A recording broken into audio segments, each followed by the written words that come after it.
Hello दोस्तों, कैसे हैं? आशा करते हैं आप सब ठीक ही होंगे। तो आज का कहानी है सौतेली माँ।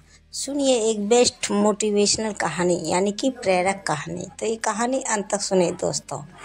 माँ प्रकृति का दिया हुआ अनमोल उपहार है, लेकिन जैसे ही उसके साथ सौतेला शब्द जुड़ता है, लोगों का मन नकारात्मक से भर जाता है। हमारे समाज में सौतेली माँ को झगड़ालू और अपने सौतेले बच्चे को कष्ट देने वाली तथा अपने पति के कान भरने वाली समझा जाता है। लेकिन इस रंगीन दुनिया में रिश्ते निभाने वाले पर निर्भर है कि वह उसे कैसे निभाते हैं। दोस्तों, यह कहानी एक सौतेली माँ की है जिसने अपने प्यार की ऐसी मिसाल पेश की है कि लोगों को सौतेली माँ के प्रति सोच ही बदल दी है। तो बिना देरी किए हुए कहानी सुनाते हैं दोस्तों। कहानी सुनाने से पहले दोस्तों कमेंट बॉक्स में लिखे जय माता दी, हर हर महादेव। तो कहानी सुनाते हैं। प्रीतमपुर गांव में एक जमींदार रहते थे। उनका 8 वर्ष का एक बेटा था जिसका नाम विक्रम था। वह उम्र में छोटा जरूर था, लेकिन उसकी ठाठ में कोई कमी नहीं थी। वह राजा महाराजाओं की तरह बर्ताव क्या करता था। हवेली के सारे नौकर विक्रम के इशारों पर नाचा करते थे। उसके बात करने का अंदाज शाही था। विक्रम की माँ यानी जमींदार की पत्नी का 6 माह पूर्व देहांत हो चुका था। जमींदार अपने बच्चों की जवाबदारी अकेले नहीं संभाल पा रहे थे, इसलिए वह दूसरी शादी करने का विचार करते हैं। गांव के पंडित जी उन्हें पहले ही कई रिश्ते दिखा चुके थे। उन्हीं में ऐसे एक अच्छी पढ़ी लिखी लड़की जमींदार को पसंद आती है। वह एक गरीब परिवार की लड़की थी। उसके पिताजी अपनी बच्ची के भविष्य के लिए एक बड़े घर में रिश्ता करना चाहते हैं और जमींदार एक बहुत बड़ी हवेली का मालिक होने के साथ साथ कई तरह के कारोबार का भी मालिक था, जिसे देखकर लड़की के पिता एक बच्चे के बाप से अपनी बेटी की शादी करने को तैयार थे। दोनों की उम्र में लगभग 12 वर्ष का अंतर था। पंडित जी अच्छा मुहूर्त देखकर दोनों की शादी बड़ी धूमधाम से करवाते हैं। गांव में जमींदार की बहुत इज्जत थी, इसलिए शादी में पूरा गांव शरीक होता है। बारात में जमींदार का बेटा विक्रम भी घोड़े में बैठा होता है। वह देखने में बहुत सुंदर था। बारात में भी सभी उसे देख रहे होते हैं, लेकिन विक्रम को अपने नई माँ से मिलने की जल्दी होती है। बारात में सिर्फ वह उन्हें देख पाया था, अब वह उनसे मिलने का इच्छुक था। पहली बार अपने सौतेली माँ के घर आते ही विक्रम उनका राजशाही स्वागत करता है। वह भी अपने आते ही विक्रम को प्यार से गला लगा लेती है। जमींदार की नई पत्नी स्वभाव से बहुत शांत और सुशील थी। वह विक्रम को देखकर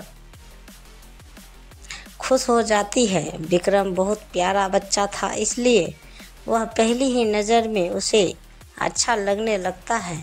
वह विक्रम को एक सगी माँ की तरह प्यार करने लगती है। विक्रम के जीवन में खुशियाँ आ चुकी थी और अपनी सौतेली माँ के आने से विक्रम अपने पिता से भी ज़्यादा खुश था। उसे अब अपने सगी माँ की कमी महसूस नहीं हो रही थी। उसका जीवन खुशहाल हो चुका था।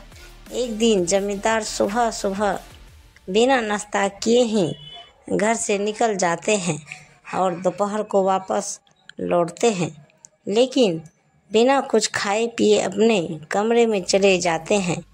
कई घंटों तक जब उनके कमरे का दरवाज़ा नहीं खुलता तो उनकी पत्नी दरवाज़ा खटखटाती है। काफ़ी देर तक दरवाज़ा खटखटाने पर भी अंदर से किसी की आहट सुनाई नहीं देती। तभी वह नौकरों से दरवाज़ा तोड़ने को कहती है और जैसे दरवाज़ा खुलता है उनके पैर तले ज़मीन खिसक जाती है। जमींदार फांसी के फंदे से लटक रहे होते हैं और उनके बिस्तर पर एक चिट्ठी रखी होती है। इतनी कम उम्र में बेचारे का सुहाग उजड़ चुका था। अपने पिता की मौत की खबर सुनकर विक्रम को गहरा आघात पहुंचता है। वह मानसिक तौर पर हतोत्साहित हो जाता है। अभी अभी उसके जीवन में सौतेली माँ के रूप में खुशियाँ आई थी, लेकिन अब उसके सिर से पिता का साया हट चुका था। दोनों का बहुत कुछ छीन चुका था, लेकिन अभी तो दुखों की कुछ बूंदें ही गिरी थी, सैलाब आना बाकी था। जैसे ही जमींदार की पत्नी उनकी लिखी चिट्ठी पढ़ती है तो उसके होश उड़ जाते हैं। जमींदार की सारी संपत्ति छीन चुकी थी और अब वह कर्जदार हो चुके होते हैं।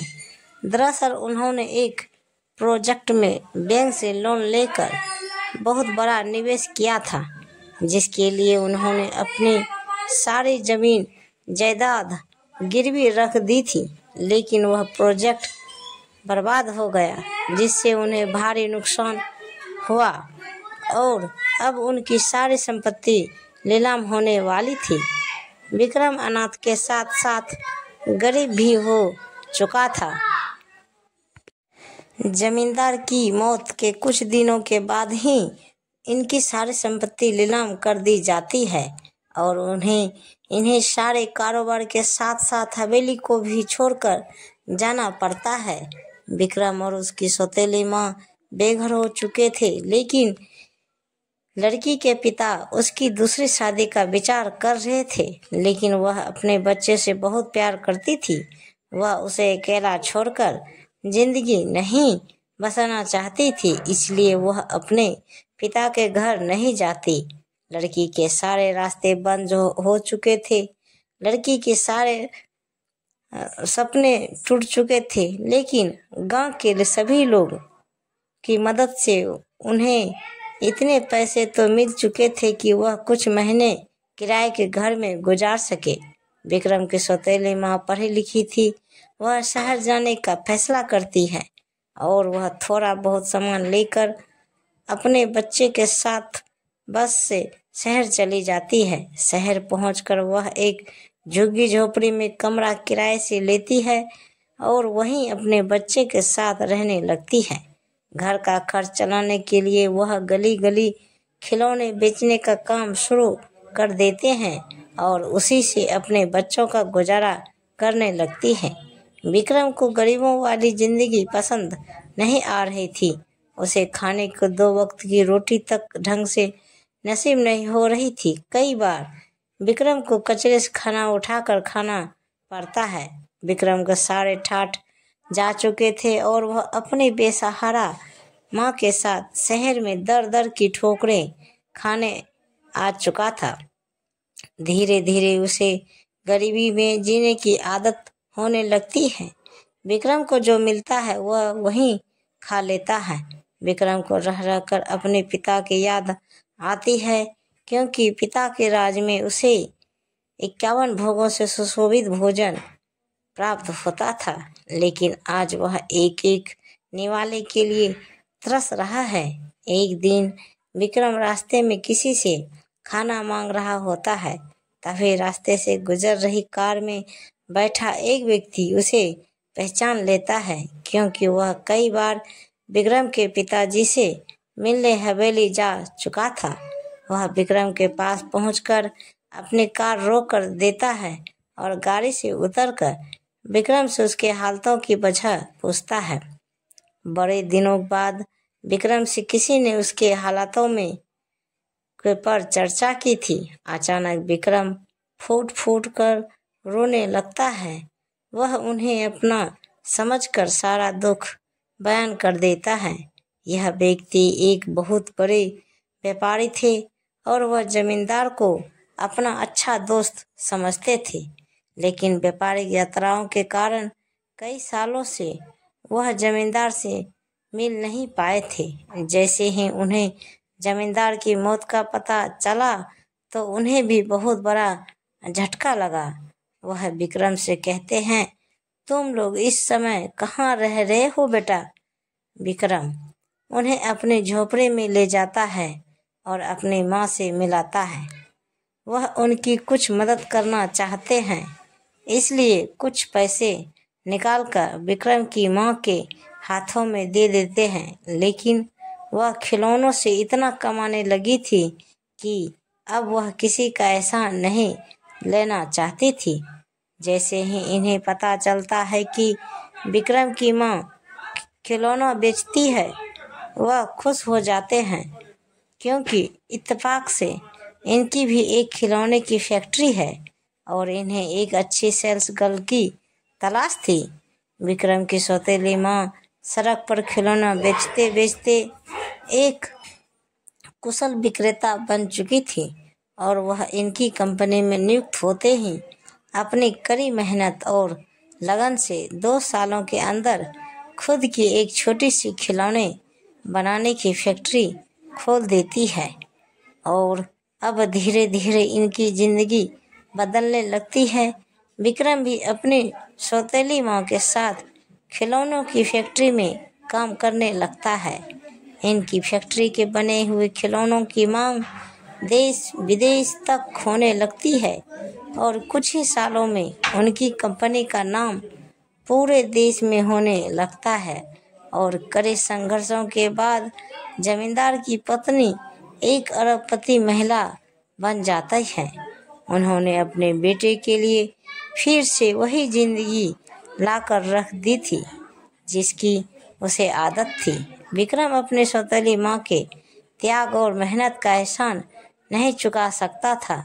वह अपने सौतेली माँ को भी भगवान की तरह पूजने लगता है और गमों बादल छटते ही खुशियों की बारिश के साथ यह कहानी समाप्त की जाती है। तो दोस्तों, यह कहानी आप सबको कैसी लगी, कृपया हमें कमेंट बॉक्स में ज़रूर बताएं। और पूरी कहानी सुनने के लिए शुक्रिया, धन्यवाद। और इसी तरह हमें प्यार और सपोर्ट दीजिए। तो प्रेम से बोलिए जय माता दी, हर हर महादेव। तो दोस्तों, मिलते हैं अगले वीडियो के साथ। तब तक बाय बाय दोस्तों, जय हिंद।